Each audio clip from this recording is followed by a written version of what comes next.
Welcome back to Wing Back Stories. ഇന്നലെ club World കപ്പിലെ രണ്ടാം സെമിഫൈനൽ മത്സരത്തിൽ PSG-യും റയൽ മാഡ്രിഡും തമ്മിൽ ഏറ്റുമുട്ടിയിട്ടുള്ള ഒരു മത്സരത്തെക്കുറിച്ചാണ് നമ്മൾ ഈ ഒരു വീഡിയോയിൽ സംസാരിക്കുന്നത്. 15 തവണ യൂറോപ്യൻ ചാമ്പ്യന്മാരായിട്ടുള്ള റിയൽ മാഡ്രിഡിനെ തങ്ങളുടെ കന്നി കിരീടം നേടിയിട്ടുള്ള PSG 4-0 എന്നുള്ളൊരു സ്കോർ ലൈനാണ് തകർത്ത് വിട്ടിട്ടുള്ളത്. ഈ കളിയിൽ നിന്ന് തന്നെ നമുക്ക് മനസ്സിലാക്കാൻ പറ്റും PSG തുടങ്ങിയിട്ടേ ഉള്ളൂ. അവരുടെ ഒരു യാത്ര ഈ ഒരു സീസൺ, അതായത് ഈ ഒരു കഴിഞ്ഞ സീസൺ തൊട്ട് തുടങ്ങിയിട്ടുള്ളൂ. ഇനി അവർക്ക് ഈ ഒരു ക്ലബ് വേൾഡ് കപ്പ് നേടാനുള്ള ഒരു ചാൻസസ് ഇപ്പോൾ വളരെയധികം വർദ്ധിച്ചുകൊണ്ടിരിക്കുകയാണ്. എന്തുകൊണ്ടാണെന്ന് വെച്ചിട്ടുണ്ടെങ്കിൽ അവർക്ക് ഓപ്പണൻസ് ആയിട്ട് വരുന്നത് ഒബ്വിയസ്ലി നല്ല രീതിയിലുള്ള ഒരു പ്രകടനം കാഴ്ചവെച്ചിട്ട് തന്നെ മുന്നേറി വന്നിട്ടുള്ള ചെൽസിയാണ്. പക്ഷേ നമ്മുടെ ചെൽസിയുടെ ഒരു ജേണി നോക്കിക്കഴിഞ്ഞാൽ തന്നെ അറിയാം, ഈ ഒരു ക്ലബ് വേൾഡ് കപ്പിൽ പറയത്തക്ക വലിയ ടീമുകളായിട്ടൊന്നും അല്ലായിരുന്നു അവരൊരു മാച്ചസ് ഉണ്ടായിരുന്നത്. പക്ഷേ എന്നാലും അവർ നല്ലൊരു രീതിയിലുള്ള ഒരു പ്രകടനം പുറത്തെടുത്തുകൊണ്ട് മാത്രം തന്നെയാണ് അവരും ഫൈനലിൽ എത്തിയിട്ടുള്ളത്. പോരാത്തതിന് ചെൽസി അവരുടെ പ്രധാന പ്രശ്നമായിട്ടുണ്ടായിരുന്ന ഒരു സ്ട്രൈക്കറിന് ഒരു സൊല്യൂഷൻ കാണുകയും പെഡ്രോനെ സൈൻ ചെയ്യുകയും ചെയ്തിട്ടുണ്ടായിരുന്നു ബ്രൈറ്റണിൽ നിന്ന്. സോ ആ ഒരു സൈനിങ് എത്രമാത്രത്തോളം എഫക്റ്റീവ് ആവുമെന്നുള്ളത് ചെൽസിയുടെ കളി ഉണ്ടായത് തന്നെ നമുക്ക് മനസ്സിലാവാറുണ്ട്. 2 ഗോളുകളും അദ്ദേഹം നേടിയിട്ടുണ്ടായിരുന്നു. അദ്ദേഹത്തിൻ്റെ മുൻ സൈഡായിട്ടുള്ള ഫ്ലൂമിനൻസിനെതിരെയാണ് അദ്ദേഹം ആ ഗോളുകൾ നേടിയിട്ടുണ്ടായിരുന്നത്. സോ നമ്മൾ ആ ഒരു മത്സരത്തെക്കുറിച്ചല്ല, PSG റയൽ മാഡ്രിഡും തമ്മിൽ നടന്ന കളിയിലെ പ്രധാനപ്പെട്ട വിവരങ്ങൾ മാത്രമാണ് ഈ ഒരു വീഡിയോയിൽ ഷെയർ ചെയ്യുന്നത്. ലൂയിസ് എൻറിക്കയുടെ കീഴിൽ PSG നടത്തുന്ന ആ ഒരു പോരാട്ട വീര്യം കാര്യങ്ങളും എന്ന് പറയുന്നത് വളരെ ഇമ്പ്രസീവായിട്ടുള്ള രീതിയിൽ നമുക്കിപ്പോൾ കളത്തിലും കാണാനായിട്ട് പറ്റുന്നുണ്ട്.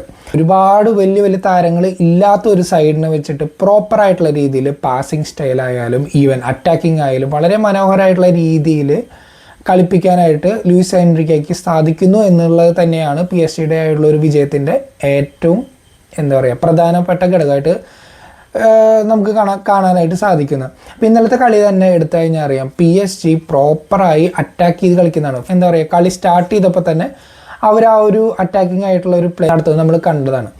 മത്സരത്തിൻ്റെ 4ാമത്തെ മിനിറ്റിൽ തന്നെ PSG-യുടെ ഭാഗം ഒരു അറ്റാക്ക് ഉണ്ടായിരുന്നു. റൈറ്റ് വിങ്ങിൽ കൂടെയാണ് അവർ കൂടുതലും അറ്റാക്ക് ചെയ്തത്. അഷ്റഫ് ഹക്കീമി അതുപോലെ തന്നെ ഫാബിയോ റൂയിസും റൈറ്റ് സൈഡിലേക്ക് ഷിഫ്റ്റ് ചെയ്ത് വരുന്നത് നമ്മൾ കണ്ടതാണ്.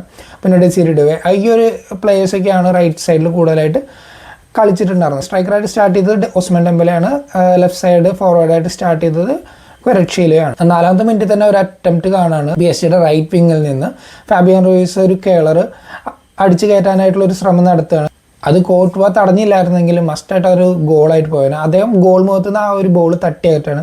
എന്നാൽ പോലും ആ ഗോൾ പിന്നീടും കറങ്ങി തിരിഞ്ഞ് വീണ്ടും റൈറ്റ് വിങ്ങിലേക്ക് എത്താണ്. ആ ഒരു സമയത്ത് ഡെസിറി ഡുവേയുടെ ഒരു ബാക്ക് ഹീലും അതുപോലെ തന്നെ പുള്ളി ഒരു ആ ഒരു കാര്യങ്ങളെല്ലാം തൻ്റെ പ്ലേയിങ് സ്റ്റൈലിൽ കൊണ്ടുവരുന്ന ഒരു പ്ലെയറാണ്. വളരെ യങ്ങറായിട്ടുള്ള ഒരു പ്ലെയറാണ്. PSG-യുടെ ഫ്യൂച്ചറിൽ വളരെയധികം കോൺട്രിബ്യൂഷൻസ് നടത്താൻ പറ്റിയിട്ടുള്ള ഒരു പ്ലെയറാണ് ഡെസിറി ഡുവേ. അപ്പോൾ അദ്ദേഹത്തിൻ്റെ ആ മൂവിൽ ആ ബോൾ ഹക്കീമിലേക്ക് എത്താണ്. ഹക്കീമി എന്നിട്ട് പെനാൽറ്റി ബോക്സിൻ്റെ നടുക്ക് ഭാഗത്തേക്ക് ഒരു ലോ ക്രോസ് കൊടുക്കുകയാണ്. ആ ബോൾ മീറ്റ് ചെയ്തിട്ടുണ്ടായിരുന്നത് റോൾ അസെൻസിയോ ആണ്. നമ്മളത് പറഞ്ഞു പോകുമ്പോൾ ഈ ഒരു മത്സരം ഏറ്റവും കൂടുതൽ വെറുത്ത് പോകുന്നത് 2 പേരായിരിക്കും കൂടുതലും. അത് നമ്മുടെ റിയൽ മാഡ്രിഡിൻ്റെ സെൻട്രൽ മിഡ്ഫീൽഡേഴ്സ് ആയിട്ടുള്ള റോൾ അസെൻസിയും ടോണി റോഡ്രിഗറും. അതെന്തുകൊണ്ടാണ് എന്നുള്ളത് നമുക്ക് മത്സരം പുരോഗമിക്കുമ്പോൾ, അല്ലെങ്കിൽ ഇന്നലെ മത്സരം കണ്ടവർക്ക് എന്തായാലും തീർച്ചയായിട്ടും അറിയാൻ പറ്റും. ഹക്കീമി ആ ഒരു ലോ ക്രോസ് കൊടുക്കുമ്പോൾ അത് മീറ്റ് ചെയ്തിട്ടുണ്ടായിരുന്നത് റോൾ അസെൻസിയോ ആണ്. അദ്ദേഹം ബോൾ കിട്ടിയതിന് ശേഷം അവിടെ എന്താണ് ചെയ്തതെന്ന് അദ്ദേഹത്തിന് തന്നെ അവിടെ ഒരു പോസായി പോവാണ്. എന്താണ് ചെയ്യണ്ടേ എന്നറിയാത്ത രീതിയിൽ നിൽക്കുകയാണ്. അവിടെ തന്നെ നമുക്കറിയാം ഒസ്മാൻ ഡെംബലെ എന്ന് പറയുന്ന PSG-യുടെ ആ ഒരു സ്ട്രൈക്കർ നല്ല രീതിയിൽ അറ്റാക്ക് ചെയ്യുന്ന അല്ലെങ്കിൽ ഒരു fox in the box type of പ്ലെയറായി മാറിയിട്ടുണ്ട്. മുന്നേ അദ്ദേഹം ഒരു വിങ്ങറായിട്ടാണ് കളിച്ചിരുന്നത്. പക്ഷേ ഈ ലൂയിസ് എൻറിക്കെ വന്നതിന് ശേഷം അദ്ദേഹം ഡെംബലയുടെ പ്ലേയിൽ നല്ല രീതിയിൽ മാറ്റം വരുത്തിയിട്ട് അദ്ദേഹത്തെ പ്രോപ്പറായിട്ടുള്ള ഒരു സ്ട്രൈക്കർ എന്നുള്ള രീതിയിലേക്ക് മാറ്റിയെടുത്തിട്ടുണ്ട്. സോ അദ്ദേഹം ആ ഒരു ഓപ്പർച്യൂണിറ്റി നല്ല രീതിയിൽ ഗ്രാബ് ചെയ്യും. അസെൻസിയോയുടെ അടുത്തുനിന്ന് ആ ബോൾ വിൻ ചെയ്തതിന് ശേഷം ഗോൾ അടിക്കാനുള്ളൊരു ശ്രമം നടത്തുകയാണ്. ആ ശ്രമത്തിൽ പക്ഷേ കോർട്ട്വ കയറി വന്നിട്ട് അദ്ദേഹത്തിനെ തടഞ്ഞു. അതൊരു ക്ലിയർ ഫൗളാണ്. റെഫറി പക്ഷേ അപ്പം തന്നെ അതൊരു പെനാൽറ്റി വിളിക്കാതെ അവിടെ ഒരു അഡ്വാൻറ്റേജ് പ്ലേ നടത്തുകയാണ്. ആ അഡ്വാൻറ്റേജിൽ ആദ്യമായിട്ട് ഓടിയെത്തിയിട്ടുണ്ടെന്ന് ഫാബിയോ റൂയിസാണ്. ഫാബിയോ റൂയിസ് ലെഫ്റ്റ് റൂട്ടുകൊണ്ട് അത് ഫിനിഷ് ചെയ്യാണ്. ഫസ്റ്റ് ഗോള് മത്സരത്തിൻ്റെ ആദ്യത്തെ 6ാമത്തെ മിനിറ്റിൽ തന്നെ ഫസ്റ്റ് ഗോള് വരികയാണ്. സോ അപ്പം തന്നെ PSG ഒരു മുന്നറിയിപ്പ് റയൽ മാഡ്രിഡിന് കൊടുത്തിട്ടുണ്ടായിരുന്നു. അവർ ഏത് രീതിയിലായിരിക്കും ഈ കളി കളിക്കുക എന്നുള്ളത്. റയൽ മാഡ്രിഡിന് അപ്പം തന്നെ അവർക്കും ഒരു അലേർട്ടായിട്ടിരിക്കേണ്ട ഒരു സിറ്റുവേഷൻ ആയിരുന്നു. പക്ഷേ അവരെന്താ ചെയ്തതെന്ന് വെച്ചിട്ടുണ്ടെങ്കിൽ വകവയ്ക്കാതെ എന്നുള്ള രീതിയിലാണ് അവരും കളിക്കുന്നുണ്ടായിരുന്നത്.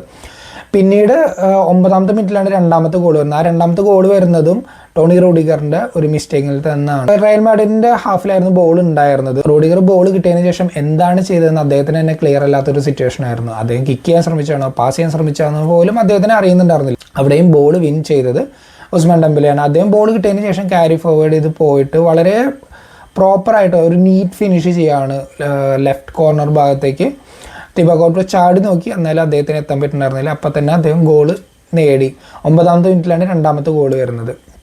ഈ 2 ഗോൾ വന്നതിന് ശേഷം തന്നെ റയൽ മാഡ്രിഡ് താരങ്ങളുടെ മുഖത്തോട്ട് നോക്കി തന്നെ നമുക്ക് അറിയാൻ പറ്റുമായിരുന്നു കളി ഇവിടെ കൊണ്ട് തന്നെ തീർന്നിട്ടുണ്ടായിരുന്നു. ആദ്യത്തെ ഒരു 10 മിനിറ്റിൽ തന്നെ 2 ഗോളുകൾ കൺസീഡ് ചെയ്ത് കഴിഞ്ഞാൽ ഏതൊരു ടീമായാലും നമുക്കറിയാം അവർ എന്തായാലും ഒരു ബാക്ക് സ്റ്റെപ്പ് വയ്ക്കും എന്നുള്ളത്.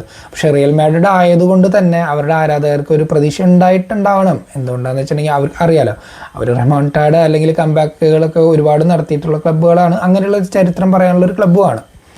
സോ ഇങ്ങനെ പിന്നീട് മുന്നോട്ട് പോവാണ്. കാര്യമായിട്ടുള്ള ഒരു ഓപ്പർച്യൂണിറ്റീസ് കാര്യങ്ങളൊന്നും റയൽ മാഡ്രിഡിൻ്റെ ഫോർവേഡ്സിനൊന്നും കിട്ടിയിട്ടുണ്ടായിരുന്നില്ല. 1-2 ഓപ്പർച്യൂണിറ്റീസിൽ എംബാപ്പെ ട്രൈ ചെയ്തിരുന്നു. അതുപോലെ തന്നെ 23ാമത്തെ മിനിറ്റിൽ ഡെംബലയുടെ ഒരു മിസ് പാസിൽ നിന്ന് ബോൾ ഗ്രാബ് ചെയ്തിട്ട് എംബാപ്പെ പോയിട്ട് ഒരു അറ്റംപ്റ്റ് ചെയ്തു. പക്ഷെ അതൊന്നും വലിയ കാര്യമായിട്ടുള്ളൊരു എഫക്റ്റ് ഒന്നും ഉണ്ടായില്ല. ഡോണറുമ്മ മോസ്റ്റ്ലി ഈ ഒരു മത്സരത്തിൽ ഒരുപാട് സമയം അദ്ദേഹം വെറുതെ നിൽക്കുന്ന ഒരു സിറ്റുവേഷൻ തന്നെയായിരുന്നു. 1-2 സേവുകൾ മാത്രമാണ് അദ്ദേഹത്തിന് നടത്തേണ്ടി വന്നിട്ടുണ്ടായിരുന്നുള്ളൂ. എംബാപ്പെ നടത്തിയ ആ ഒരു നീക്കത്തിൽ നിന്നാണ് 24ാമത്തെ മിനിറ്റിൽ PSG ഗോൾ നേടുന്നത്. PSG എങ്ങനെ ഗോൾ നേടുന്നത് വെച്ചിട്ടുണ്ടെങ്കിൽ അവർ ബാക്കിൽ നിന്ന് ബിൽഡ് ചെയ്യാണ്. റൈറ്റ് വിങ്ങിൽ കൂടി തന്നെയാണ് അവർ അറ്റാക്കിങ്ങിന് സ്റ്റാർട്ടിങ് കൊടുക്കുന്നത്. ഹക്കീമി ബോൾ കൊണ്ട് ക്യാരി ഫോർവേഡ് ചെയ്തതിന് ശേഷം മിഡ്ഫീൽഡിൽ നിൽക്കുന്ന ഡെസിരി ഡുവയ്ക്ക് ഒരു പാസ് കൊടുക്കുകയാണ്. ആ പാസ് കൊടുത്തതിന് ശേഷം ഡുവയ്ക്ക് അറിയാം ഹക്കീമി എങ്ങോട്ടാണ് ഓടുന്നത് എന്നുള്ളത്. അദ്ദേഹം വീണ്ടും റൺ ചെയ്യുന്നതിൻ്റെ ആ ഒരു പാത്തിലേക്ക് ഡെസിരി ഡുവെ നല്ല രീതിയിൽ ആ ബോൾ മറച്ചു കൊടുക്കുകയാണ്. അദ്ദേഹം ആ ബോളും കൊണ്ട് ക്യാരി ചെയ്തിട്ട് പോകുമ്പോൾ PSG അറ്റാക്കിൽ നമുക്ക് നോക്കിക്കഴിഞ്ഞാൽ 3 പേരുണ്ടായിരുന്ന PSG അറ്റാക്കിംഗ് പ്ലെയേഴ്സാണ്. റയൽ മാഡ്രിഡിൻ്റെ ഡിഫൻഡേഴ്സൊക്കെ അവിടെ എന്താ പറയുക, കളി എന്താണെന്നുള്ളത് ചുമ്മാ നോക്കി നിൽക്കുന്ന പോലുള്ളൊരു സിറ്റുവേഷനാണ് നമുക്ക് ഫീൽ ചെയ്തിട്ടുണ്ടായിരുന്നത്. സോ അദ്ദേഹം ആ ബോൾ കൊണ്ടുപോയതിന് ശേഷം വീണ്ടും ഒരു ലോ ക്രോസ് കൊടുക്കുകയാണ് റൈറ്റ് വിങ്ങിൽ നിന്ന്. ആ ബോൾ മീറ്റ് ചെയ്തിട്ടുണ്ടായിരുന്ന ഫാബിയോ റൂയിസാണ്. അദ്ദേഹം ഈസി ആയിട്ട് തന്നെ തൻ്റെ 2ാമത്തെ ഗോളും കളിയിലെ 3ാമത്തെ ഗോളും നേടി. ഈ ഒരു സിറ്റുവേഷനിൽ തന്നെ കളി ഓൾമോസ്റ്റ് ഫിനിഷായി. അതായത് PSG ഫൈനലിലേക്ക് കയറിയെന്ന് തന്നെ കളി കണ്ടവർക്ക് എല്ലാവർക്കും മനസ്സിലായിട്ടുള്ളൊരു സിറ്റുവേഷനാണ്. പിന്നീട് വല്ലാതെ അറ്റംപ്റ്റുകൾ കാര്യങ്ങളൊന്നും ഒരുപാട് ഉണ്ടായിരുന്നില്ല. PSG ഒബ്വിയസ്ലി പൊസിഷൻ കീപ്പ് ചെയ്യുകയും നല്ല രീതിയിൽ അറ്റാക്ക് ചെയ്തിട്ട് തന്നെയാണ് കളിച്ചിട്ടുണ്ടായിരുന്നത്. അതിനുശേഷം 40ാമത്തെ മിനിറ്റിൽ ക്വരക്ഷ്യയുടെ അറ്റംപ്റ്റാണ് ഉണ്ടായിരുന്നത്. അദ്ദേഹത്തിന് ഒരു ബോൾ ലഭിച്ചതിന് ശേഷം ഒരു കേള് ഫിനിഷ് ചെയ്യാനാണ് അദ്ദേഹം ശ്രമിച്ചത്. പക്ഷേ ആ ബോൾ കേൾ ചെയ്യാതെ നേരെ പുറത്തേക്ക് പോകുന്നതാണ് കണ്ടത്. 3 മിനിറ്റായിരുന്നു ഇഞ്ചുറി ടൈം അനുവദിച്ചിട്ടുണ്ടായിരുന്നത്. ആ 3ാമത്തെ മിനിറ്റിൽ ലെഫ്റ്റ് വിങ്ങിലൂടെ ഡ്രൈവ് ചെയ്ത് പോയിട്ടുണ്ടായിരുന്ന ഉസ്മാൻ ഡെമ്പലെ അദ്ദേഹം റൈറ്റ് വിങ്ങിലേക്ക് ക്രോസ് കൊടുത്തതാണോ അതോ ഒരു അറ്റംപ്റ്റ് നടത്തിയാണോ എന്നുള്ള അറിയില്ല. ബോൾ എന്തായാലും കറക്റ്റായിട്ട് ഗോൾ പോസ്റ്റിലേക്കാണ് പോയിട്ടുണ്ടായിരുന്നത്. അവിടെ അലേർട്ടായിട്ടുണ്ടായിരുന്ന കോർട്ടുവ കാരണമാണ് റയൽ മാഡ്രിഡ് രക്ഷപ്പെട്ടു പോയത്. ഈ ഒരു മാച്ചിൽ റയൽ മാഡ്രിഡ് നന്ദി പറയേണ്ടത്, അതായത് എന്തായാലും അവർ തോറ്റുപോയി, പക്ഷേ എന്നാലും കൂടുതൽ ഗോളുകൾ കൺസീഡ് ചെയ്ത് നാണം കെട്ട ഒരു തോൽവിയിൽ നിന്ന് അവരെ തടഞ്ഞത് അവരുടെ ഗോൾ കീപ്പർ മാത്രമായിരുന്നു. ബാക്കി പ്ലേയേഴ്സിനെ സംബന്ധിച്ചോളം കാര്യമായിട്ടൊന്നും ചെയ്യാനുണ്ടായിരുന്നില്ല. വിറ്റിന്യ, ഫാബിയൻ റൂയിസ്, അതുപോലെ തന്നെ യങ് പ്ലെയർ ആയിട്ടുള്ള ജോവനേഴ്സ്, ഇത്തരം പ്ലെയേഴ്സ് അവിടെ കിടന്ന് കാണിച്ചു കൂട്ടിയതൊക്കെ നമ്മൾ കളിയിൽ കണ്ടതാണ്. റയൽ മാഡ്രിഡിന് ഒരു ഉത്തരം ഉണ്ടായിരുന്നില്ല ഈ ഒരു മിഡ്ഫീൽഡിനെ ഡോമിനേറ്റ് ചെയ്യാൻ എന്താണ് അവർക്ക് ചെയ്യേണ്ടതെന്നുള്ളത്. അങ്ങനെ ഫസ്റ്റ് ഹാഫ് കഴിയാണ്. സെക്കൻഡ് ഹാഫ് സ്റ്റാർട്ടിങ്ങിൽ തന്നെ PSG ഗോൾ നേടുകയാണ്. അത് ഗോൾ നേടിയത് ഡിസൈരി ഡുവയാണ്. പക്ഷെ അതൊരു ഓഫ് സൈഡായിട്ട് അപ്പോൾ തന്നെ ലൈൻ റെഫറി വിളിച്ചിട്ടുണ്ടായിരുന്നു. അതിൻ്റെ ബിൽഡപ്പിൽ ഉസ്മാൻ ഡെമ്പലെ സ്ലൈറ്റ് ആയിട്ടൊരു ഓഫ് സൈഡ് ആയിരുന്നു. അതുകൊണ്ടാണ് ആ ഗോൾ ഡിസലോ ചെയ്ത് പോയത്.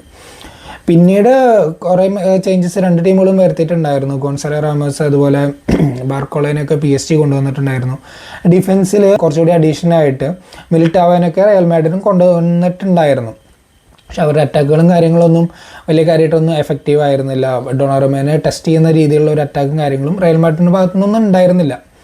അതിനുശേഷം 87ാമത്തെ മിനിറ്റിലാണ് മത്സരത്തിലെ ലാസ്റ്റ് ഗോൾ വരുന്നത്. ആ ഒരു ഗോളിലും വഴിവെക്കുന്നത് അഷ്റഫ് ഹക്കീമിയാണ്. അദ്ദേഹം റൈറ്റ് വിങ്ങിലൂടെ ഡ്രൈവ് ചെയ്ത് പോയിട്ട് വീണ്ടും ഒരു ക്രോസ് കൊടുക്കണം. പക്ഷേ ആ ക്രോസ് മീറ്റ് ചെയ്യുന്നത് ബാർക്കോളയായിരുന്നു. അദ്ദേഹത്തിന് ബോൾ റിസീവ് ചെയ്തപ്പോഴത്തേക്കും റയൽ മാഡ്രിഡിൻ്റെ ഡിഫൻഡേഴ്സ് എല്ലാവരും അറ്റാക്ക് ചെയ്യാനായിട്ട് അവിടെ എത്തിയിട്ടുണ്ടായിരുന്നു. പക്ഷെ ആ ഒരു സമയത്താണ് ആ ഒരു യങ് പ്ലെയറിൻ്റെ എന്താ പറയുക ബോൾ കൺട്രോൾ ചെയ്യണത് എങ്ങനെയാണെന്നുള്ളത് നല്ല രീതിയിൽ അതൊരു പൊസിഷൻ കീപ്പ് ചെയ്യുന്നത്. ഓപ്പോസിറ്റ് പെനൽറ്റി ബോക്സിലാണ് ഇതെല്ലാം ചെയ്യുന്നത്. ആ ഒരു ടഫ് സിറ്റുവേഷനിൽ പോലും ആ ഒരു യങ് പ്ലെയർ കമ്പോഷർ കാഴ്ചവെക്കുകയാണ്. എന്നിട്ട് ബോൾ കീപ്പ് ചെയ്തതിന് ശേഷം ഗോൺസാലോ റാമോസ് അപ്പോഴത്തേക്കും പെനാൽറ്റി ബോക്സിലേക്ക് എത്തിയിട്ടുണ്ടായിരുന്നു. അദ്ദേഹത്തിന് ഒരു സിമ്പിളായിട്ടുള്ളൊരു പാസ് കൊടുക്കുകയാണ്. അദ്ദേഹം അവിടെ നിന്ന് ഒരു നല്ലൊരു ടേൺ എടുത്തിട്ട് തന്നെ ബോൾ ഫിനിഷ് ചെയ്യണം. അങ്ങനെ മത്സരത്തിൽ 4ാമത്തെ ഗോള് ഗോൺസാലോ റാമോസ് നേടി. അതിനുശേഷം അദ്ദേഹത്തിൻ്റെ സെലിബ്രേഷൻ കാര്യങ്ങളെല്ലാം നമുക്കറിയാം. ഈ അടുത്ത് തന്നെ നമ്മൾ വിട്ടുപോയിട്ടുള്ള ഡിയോഗോ ജോട്ട അദ്ദേഹത്തിൻ്റെ കൺട്രിമാനാണ്. അദ്ദേഹത്തിന് ഡെഡിക്കേറ്റ് ചെയ്തിട്ടുള്ള ഒരു സെലിബ്രേഷൻ കാര്യങ്ങളായിരുന്നു ചെയ്തിട്ടുണ്ടായിരുന്നത്. സോ ഇങ്ങനെ 4-0 എന്നുള്ള ഒരു സ്കോർ ലൈന് PSG റയൽ മാഡ്രിഡിനെ തകർത്ത് വിട്ടിരിക്കുകയാണ്. ഇനി അവർക്ക് ഫൈനലിൽ നേരിടേണ്ടി വരുന്നത് ചെൽസിയാണ്. സോ ആ ഒരു മത്സരം നടക്കുന്നത് തിങ്കളാഴ്ചയാണ്. എന്തായിരിക്കും ഫൈനലിൽ നടക്കാൻ പോകുക എന്നുള്ളത് എന്തായാലും മൺഡേ കഴിഞ്ഞ് കഴിഞ്ഞാൽ നമുക്കറിയാം. ആരായിരിക്കും ഇപ്രാവശ്യത്തെ ക്ലബ് വേൾഡ് കപ്പ് വിന്നർ എന്നുള്ളത് നമുക്ക് എന്തായാലും കണ്ടറിയാം. കൂടുതൽ ചാൻസ് നിൽക്കുന്നത് PSG തന്നെയാണ്. അവരുടെ ആ ഒരു എന്താ പറയുക ഫാൻറ്റാസ്റ്റിക് റണ്ണ് വീണ്ടും തുടർന്നുകൊണ്ടിരിക്കുകയാണ്. ചെൽസിക്ക് അതിനെ ബീറ്റ് ചെയ്യാൻ പറ്റുമോ എന്നുള്ളത് നമുക്ക് എന്തായാലും തിങ്കളാഴ്ച കണ്ടറിയാം. നിങ്ങളുടെ തോട്ട്സും കാര്യങ്ങളൊക്കെ എന്തായാലും കമൻ്റായിട്ട് അറിയിക്കുക. വീഡിയോ ഇഷ്ടമായെങ്കിൽ ലൈക്ക് ചെയ്യാനും ഷെയർ ചെയ്യാനും ശ്രമിക്കുക. താങ്ക്